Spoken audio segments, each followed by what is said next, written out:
just had another comment on one of my old blog posts that was looking at using different weight gloves to increase your hand speed. So potentially using light gloves for competition and then heavier gloves for training in to work on developing more explosive power, and not taking that too far. So when the gloves are much heavier than you use in competition, your technique will alter. So trying to develop speed specifically by using overweighted gloves or even dumbbells, people punch with dumbbells, won't actually help with your technique of your hand speed. And the comment I had was that a guy had been using heavier and heavier gloves and felt that they'd got faster, and they might well have done, but they might have been at the detriment of some of the technique. So heavier gloves I think are useful for muscular endurance in the shoulders if you're wanting to keep your guard up and things like that. If you're training specifically for punch speed, then you're actually better off working in the weights room. So speed in a training sense is velocity, so how quickly you can accelerate. But especially if you're looking at punches, most of your punch power, if you like, actually comes from the legs.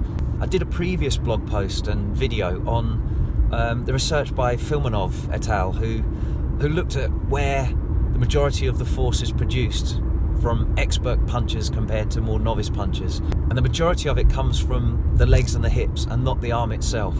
So for me, the problem is if you're focusing on generating punch speed and punch power by focusing on the arm, you're actually looking at the wrong part of the chain. So if you develop the lower body aspect first, the force generation from the floor, so that would be with heavy squats and deadlifts to generate the force in the first place, and then developing the ability to apply that explosively quickly with loaded jumps, kettlebell swings, Olympic lifting variations, all those kind of things that actually work on the power production, applying it really fast. And then it's the transmission of that through the core into the punching arm itself. And once you're able to generate your force as quickly as possible, it's then transmitting that force through the core into the arm.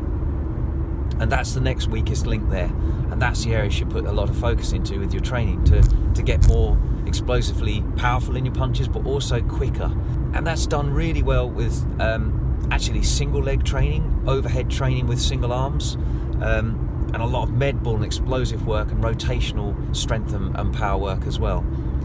So for me, if you're looking to improve your punching speed and punching power, rather than looking at overloading the specific fine motor skills of the punch itself, just train those with relevant weighted gloves.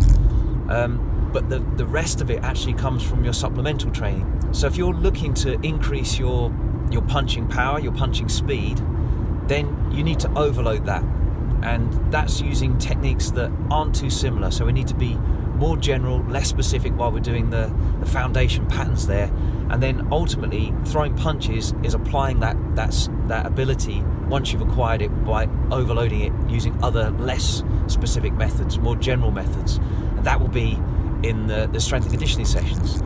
So heavy squats and deadlifts, power movements, the Olympic lifts and kettlebell movements and things like that, med balls right through to actually apply that directly through your shoulders. So think about throwing hips and shoulders. Arms are kind of the bolt-on that just connect your power to your target. If you think of it like that, I guarantee you'll become faster.